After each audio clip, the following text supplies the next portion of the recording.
Eu saúdo a todos os irmãos e irmãs de todo o Brasil e ao redor do mundo, em nome do Senhor Jesus de Nazaré, nosso precioso e amado Deus, nosso Redentor, nosso Curador, nosso Salvador.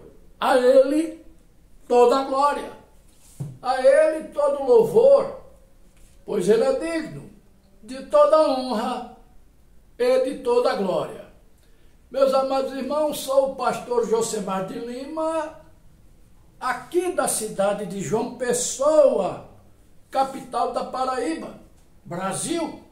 É uma satisfação muito grande de estar falando nos últimos dias do Evangelho do Senhor, os últimos dias que antecedem a vinda do Senhor Jesus Cristo aqui para tomar a sua noiva, para arrebatar o seu povo redimidos pelo seu sangue remidor.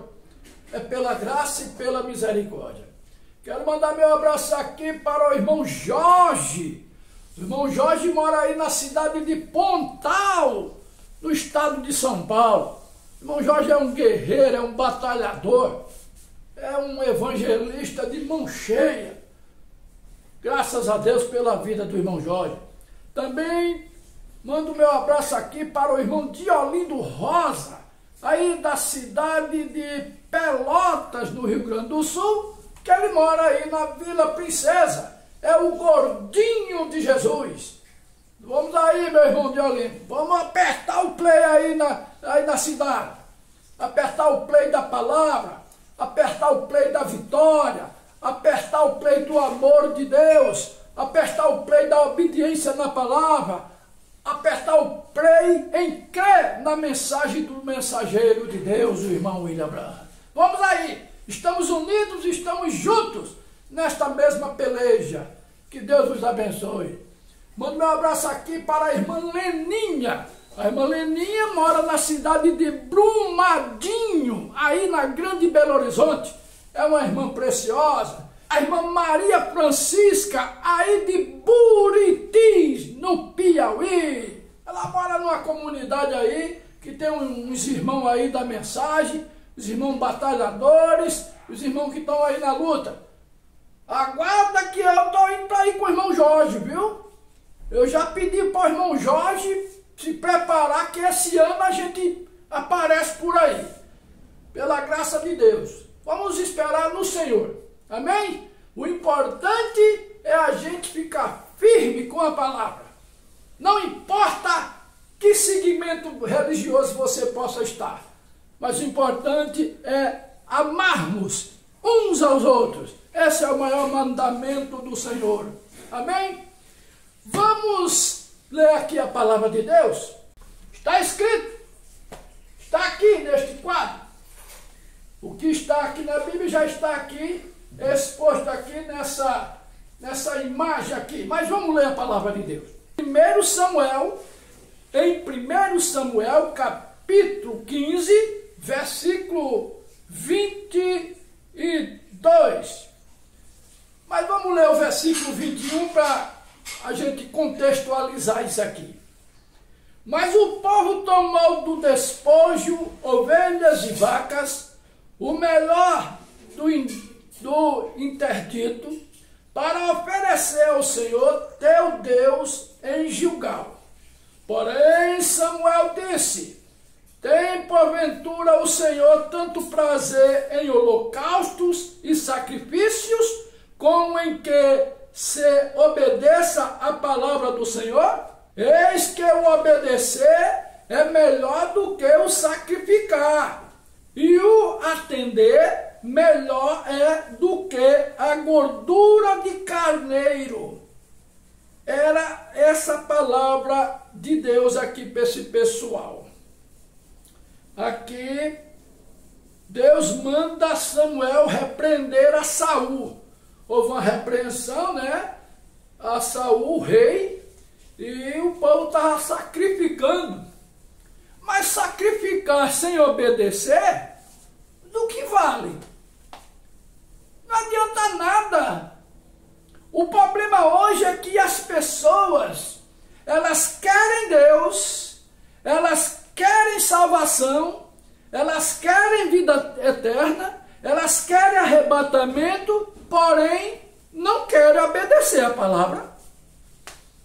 Não querem obedecer, então do que adianta? Do que adianta eu ficar aqui pregando para os senhores, pregar e pregar e pregar, se eu mesmo não obedeço o que está aqui?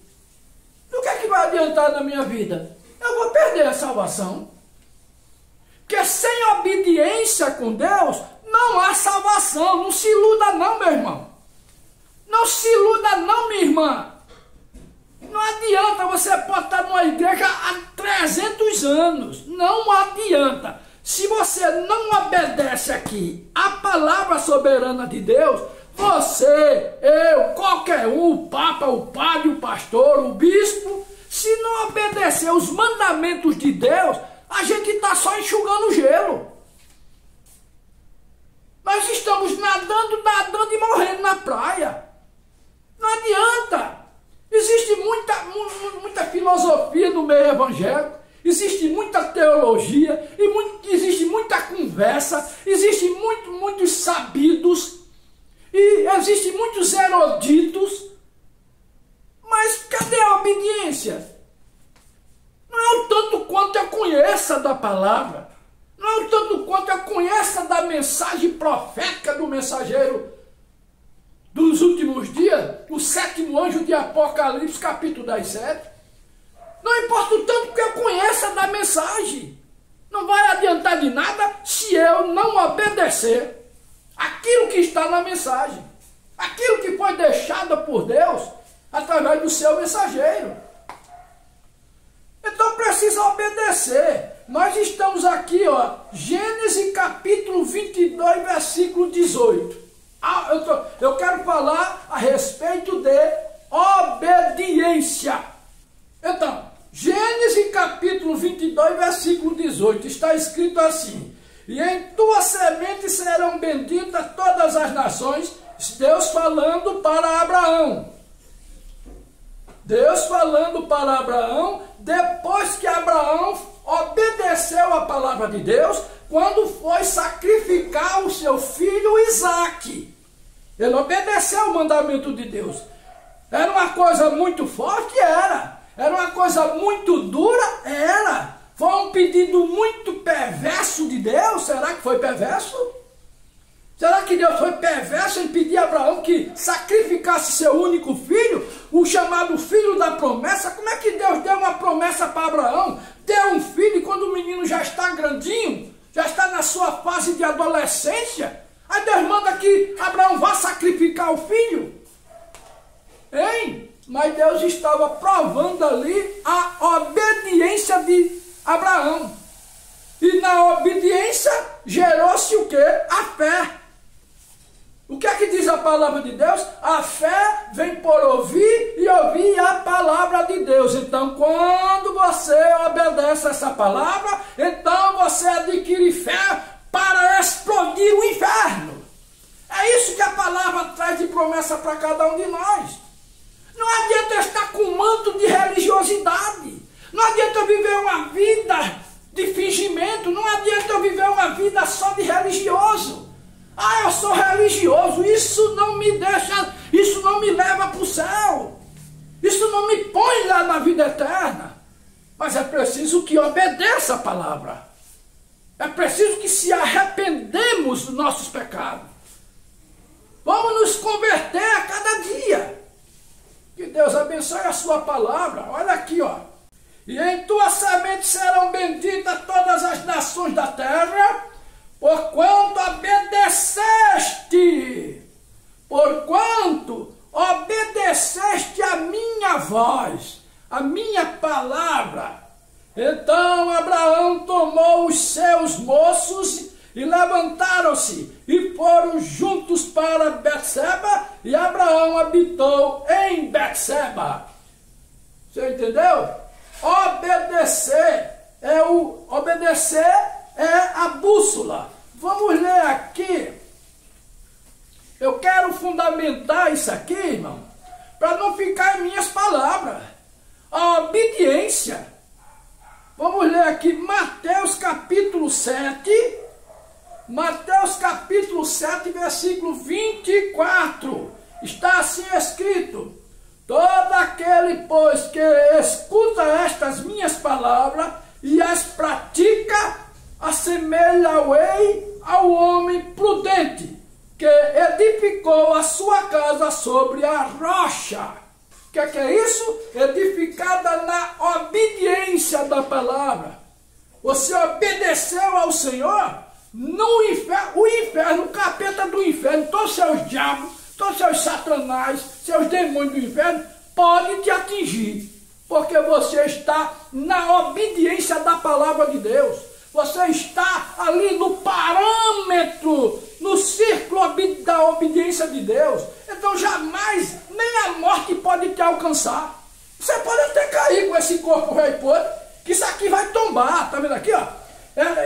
Esse corpo velho podre, essa carne podre, esse sangue velho podre, que isso aqui não é do reino de Deus, isso aqui vai tombar. Mas o homem interior, esse homem que está aqui dentro, que é invisível, esse não tombará jamais. O inferno não tem poder sobre mim.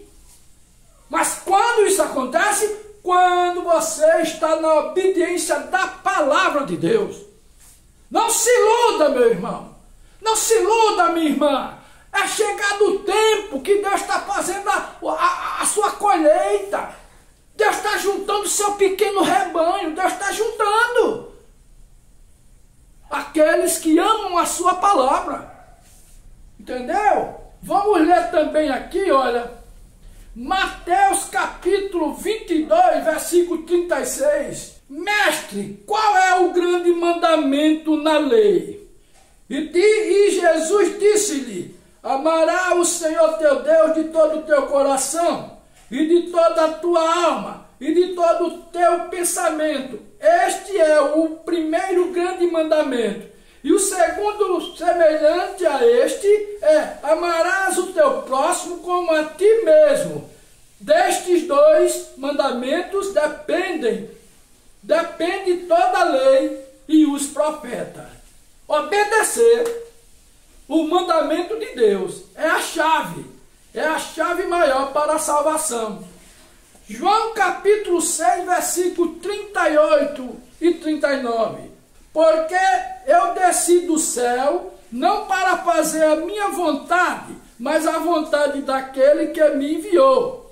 E a vontade do Pai que me enviou é esta: que nenhum de todos aqueles que me deu se perca, mas que eu o ressuscite no último dia. Porquanto a vontade daquele que me enviou é esta: que todo aquele que vê o Filho e crê nele tenha vida eterna, e eu ressuscitarei no último dia. Crer nele, crer em sua palavra, obedecer a sua palavra. João capítulo 14, versículo 21, está escrito assim: aquele que tem os meus mandamentos e os guarda, esse é o que me ama.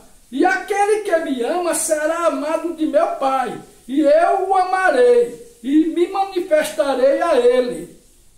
Quando obedece a palavra de Deus, você ama ao Senhor. Filipenses capítulo 2, versículo 12, está escrito: de sorte que, meus amados, assim como sempre obedeceste,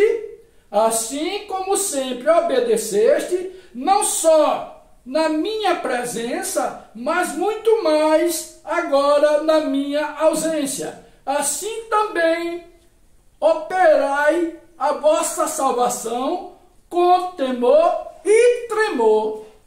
Operar a salvação. Você operar a salvação. A salvação é algo individual. Você não vai ser salvo agarrado com ninguém. Você não vai ser salvo se apegando a ninguém. Você tem que ser salvo através da obediência da palavra de Deus. Fora disso, é areia movediça. Não adianta aqui eu vir pregar um evangelho açucarado para enganar você. Temos que pregar a verdade da palavra. Você quer ser salvo, meu irmão? Você quer ser salva, minha irmã? Ah, eu já estou há 500 anos dentro da igreja. Você pode estar o tempo que for. Não adianta de nada. Se você não obedecer a palavra de Deus. Não adianta de nada. Você está comprando uma falsa salvação. Você está investindo numa falsa salvação. E quando você obedece a palavra de Deus, quando você obedece a palavra dele, não precisa você pagar a ninguém para você ser salvo, não. A salvação já foi paga, já foi comprada. E o preço não foi dinheiro, foi sangue derramado na cruz. Entendeu? Vamos ler aqui também, tem uma outra palavra aqui, que está em 1 João, no seu capítulo 2, versículos 5 e 6.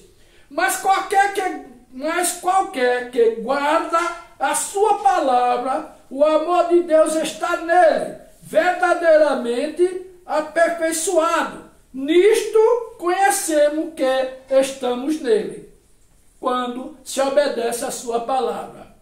Também temos aqui 1 João capítulo 5, versículo 3. Porque esta é a caridade de Deus, que guardemos os seus mandamentos. E os seus mandamentos não são pesados. Não é pesado obedecer a palavra.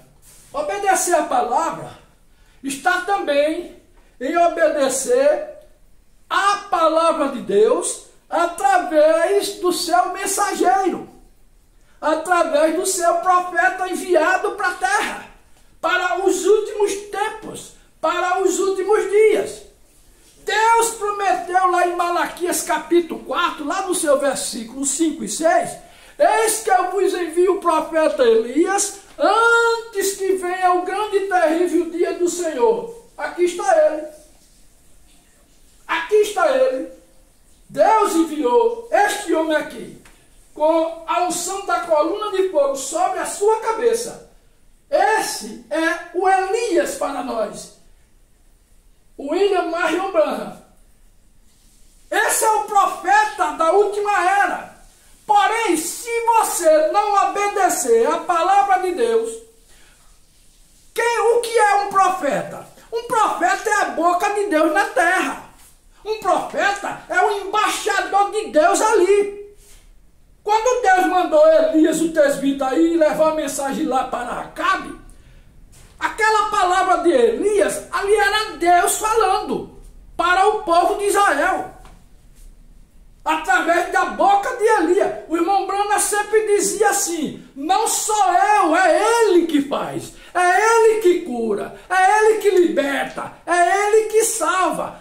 Ele toma meus lábios, a minha boca fala, mas quem está falando através dessa boca é ele, não sou eu. Tudo é ele, a glória é para ele, o louvor é para ele, tudo é para ele. Para mim eu não quero nada, porque eu não mereço nada, mas louvai ao Senhor teu Deus. E Deus mandou uma mensagem para tirar um povo zeloso de boas obras, porque essa mensagem aqui do mensageiro, o sétimo anjo, pega aí a Bíblia, Apocalipse capítulo 10, versículo 7. Pega aí a Bíblia, Malaquias capítulo 4, versículos 5 e 6. Pega a sua Bíblia, Lucas capítulo 17, versículo 30. Vamos pegando a Bíblia aí. Se você não tiver essa revelação, que Deus enviou um profeta para nos tirar desse engodo religioso e trazer de volta para a palavra original, de volta para o princípio lá do dia de Pentecoste. O que é que diz Malaquias capítulo 4, versículo 5 e 6? Que esse mensageiro, esse Elias aqui, que vem na virtude no espírito de Elias, ele viria para converter. Então você vai ver que aqui no livro de Mateus, lá em Malaquias capítulo 4, versículos 5 e 6, diz que Deus enviaria o Elias para nos trazer de volta, converter os corações dos filhos aos pais e o coração dos pais a seus filhos. Então, converter o coração dos filhos aos pais, essa parte aí, de respeito a nós, nos converter, levando de volta a fé lá dos apóstolos de Pentecostes. Levando a nossa fé de volta à fé de Pentecostes, a fé dos apóstolos e profetas.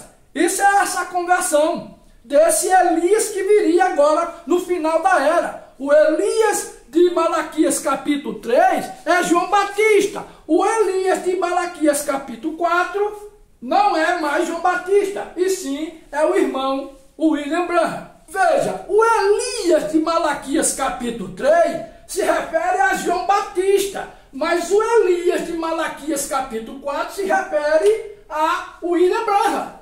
Se refere ao mensageiro, a esse homem aqui que é o sétimo anjo, com a vindicação de Deus sobre a sua cabeça, a coluna de fogo. Ele é o mensageiro de Malaquias capítulo 4, versículos 5 e 6. Mas você vai ver, olha, que isso é tão interessante, eu gostaria que você me acompanhasse aqui, Mateus capítulo 17, quando está se falando ali sobre a transfiguração de Jesus. Você vai ver que diz assim, ó, Mateus capítulo 17, lá no seu versículo 9 em diante. E descendo eles do monte, quando desceram da transfiguração, Jesus lhe ordenou, dizendo: a ninguém conteis a visão até que o Filho do Homem seja ressuscitado dos mortos. Porque Jesus disse para os discípulos que ele iria morrer e ia ressuscitar no terceiro dia. E os seus discípulos o interrogaram. Mateus capítulo 17, versículo 10. Presta atenção. E os seus discípulos o interrogaram, dizendo: por que dizem então os escribas que é mister que Elias venha primeiro? Por que estão dizendo aí os escribas, aqueles que escreviam, os escrivãos da lei, os escrivãos lá do templo, dizia que era lícito, era mister, que Elias viria primeiro. E Jesus, respondendo, disse-lhe: em verdade, Elias virá primeiro. Olha aqui, Jesus está dizendo, em verdade, Elias virá. Virá é futuro. Virá é futuro. Em verdade, Elias virá primeiro e restaurará todas as coisas. É o que está em Malaquias capítulo 4, versículos 5 e 6. Que esse Elias viria para restaurar todas as coisas e nos levar de volta à fé dos apóstolos. Mas olha aqui uma coisa. Quando chega no versículo 12 de Mateus capítulo 17, versículo 10, 11 e 12, olha aqui o que aqui Jesus diz. Mas digo-vos que Elias já veio. Não é para você se confundir, não é? Como é que ele está dizendo aqui que no versículo 11 de Mateus 17, Jesus está dizendo certamente que Elias virá primeiro. E no 12 ele está dizendo que Elias já veio. Olha a resposta aqui. Mas digo-vos que Elias já veio e não o conheceram, mas fizeram-lhe tudo o que quiseram. Assim farão eles também padecer o Filho do Homem. Assim farão eles também padecer o Filho do Homem. O que seria? Era o mensageiro que veria no final da era, ele iria padecer também a mesma coisa. William Branham não é o Filho do Homem, presta atenção. William Branham exerceu o ministério do Filho do Homem, mas ele não é o Filho do Homem. Ele é filho de um homem e não o Filho do Homem. Quando chega aqui, sabe o que aconteceu? Diz aqui no versículo 13 de Mateus 17. Os discípulos, o que é que eles pensaram? Quando Jesus falou de um Elias que viria, que virá, e outros que já veio. Quando ele disse que Elias já veio, Então entenderam os discípulos que lhe falara de João Batista. Porque João Batista veio em virtude e espírito de Elias. Você pode olhar no nascimento de João Batista, que está dizendo que João Batista veio no espírito em virtude de Elias. Vamos ver aqui na Bíblia, onde está isso escrito. Veja aí em Lucas capítulo 1, no seu versículo 17, falando a respeito do nascimento de João Batista. João Batista exerceu também o ministério de Elias na vida dele. Olha aqui o que aqui diz. Irá diante dele no espírito e virtude de Elias, para converter os corações dos pais aos filhos e os rebeldes à prudência do justo, com o fim de preparar ao Senhor um povo bem disposto. Isso aqui sobre o nascimento de João Batista. Quando você pega lá Malaquias capítulo 4, versículos 5 e 6, você vai ver aqui que está falando o quê? Malaquias capítulo 4, versículos 5 e 6. Está dizendo assim, ó. Eis que eu vos envio o profeta Elias antes que venha o dia grande e terrível do Senhor. Esse dia já veio? Não, mas o profeta já veio. O profeta já veio, já deixou a mensagem e Deus a recolheu. E converterá o coração dos pais aos filhos e o coração dos filhos a seus pais. Converter o coração dos pais aos filhos se refere a João Batista. A João Batista. E converter o coração dos filhos aos pais se refere a nós, os gentios. João Batista veio para converter os judeus à fé do pai Abraão. E o profeta Elias do século 21, 22, 23, vai depender de Deus, vem com a mensagem para nos converter os gentios à fé dos pais, nossos pais, os apóstolos e profetas. É isso que diz a Bíblia. Agora precisa o quê? Quais são os requisitos para que você creia na palavra e na mensagem do mensageiro de Deus?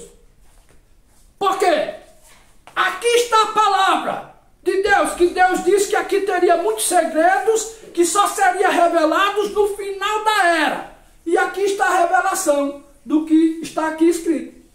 A mensagem de Deus aqui é a revelação de toda a Bíblia Sagrada. Se você, meu irmão, você pode estar em qualquer segmento religioso.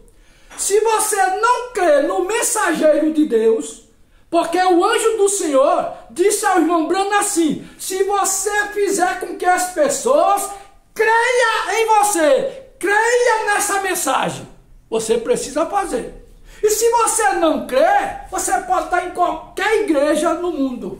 Mas se você não crê na mensagem da hora, na mensagem arrebatadora, na mensagem revelada, aqui, isso aqui, ó, é a voz de Deus. Isso aqui é a boca de Deus falando. Isso aqui era a voz de Deus falando. Se você não crê, e se você não recebe um profeta na qualidade de profeta, você está perdido. Se você não crê nessa mensagem, se você não obedecer essa mensagem, que é a boca de Deus falando, você não vai chegar lá. Você não vai conseguir ir no arrebatamento. Você vai ficar para a tribulação. Pois a fé para o arrebatamento, você adquire fé para o arrebatamento só mesmo através da mensagem do mensageiro de Deus. Só mesmo através da mensagem do mensageiro do Senhor é que você vai conseguir obter essa fé de rapto, essa fé de arrebatamento. Não me importa, você pode me criticar, você pode falar que eu sou de uma seita, você pode falar que eu sou um endemoniado, que isso aqui é heresia, pode falar o que vocês quiserem. Dessa mesma maneira falaram de Noé. Noé pregou 120 anos e ninguém deu crédito a ele, diziam que ele era falso, mas para ser salvo tinha que entrar na arca. Quando Deus fechou a arca por dentro e betumou por fora, selou por fora, morreram foi todos aqueles que debocharam de Noé. A mensagem para entrar na arca está aqui. A mensagem para entrar na arca está aqui. Aqui está a arca. Aqui a palavra de Deus é arca, mas a mensagem para te colocar dentro da arca, a mensagem revelada, a mensagem reveladora é isso aqui. Se você não quer, é como Noé pregou. Noé pregou a palavra de Deus, Noé pregou a mensagem, Noé pregou a mesma mensagem aqui, ó. A mesma mensagem que Noé pregou. Ele pregou 120 anos, nem a sua própria família acreditou nele. Mas quando ele entrou na arca, o povo achava que não ia chover coisíssima alguma. E quando começou a chover, aí o povo viu que Noé estava certo naquilo que ele estava pregando. E eu estou pregando porque eu estou certo. Eu estou certíssimo de que a mensagem do mensageiro, a mensagem do profeta de Deus, o irmão William Branham, a mensagem de Deus na vida dele é verdadeira e fiel. E você só será salvo, você só será salvo, você só irá no arrebatamento, você só participará desta grande festa se você entrar na arca, através desta mensagem profética. Fora disso, é grande tribulação. Eu não estou dizendo aqui que você não vai ser salvo. Salvação é uma coisa, arrebatamento é outra. Eu não quero aqui pré-julgar, fazer julgamento. Quem sou eu para julgar? Quem sou eu para julgar? Mas eu quero dizer para você que fora da mensagem e do mensageiro de Deus, a boca de Deus aqui na terra, fora essa boca de Deus aqui na terra, é perdição. Fora disso aqui, você vai estar perdido. Se você não crê, aí não é problema meu. Mas eu estou te mostrando a verdade da palavra. Eu estou te mostrando que Deus enviou um profeta para nós na última era da igreja. Ele nos enviou um profeta para nos tirar de todo esse embaraço religioso e nos trazer de volta para a palavra original. Aqui está o meu profeta, com muita satisfação que eu tenho de apresentá-lo, o irmão William Branham. Ele não é meu Deus, ele não é o meu Salvador, mas eu o recebi na qualidade de profeta na minha vida. Eu o recebi como um profeta na minha vida. Ele é o meu profeta, ele é o meu mensageiro que me tirou realmente desse engano religioso do mundo. Que Deus o abençoe. Eu espero que você entenda, meu irmão. Eu espero que você entenda, minha irmã. Se você quiser conhecer mais sobre a mensagem do profeta de Deus, pode entrar em contato comigo, que eu tenho o prazer de te explicar coisas grandes e firmes que você não sabe. Amém? Fica na paz, que o Senhor Jesus Cristo vos abençoe.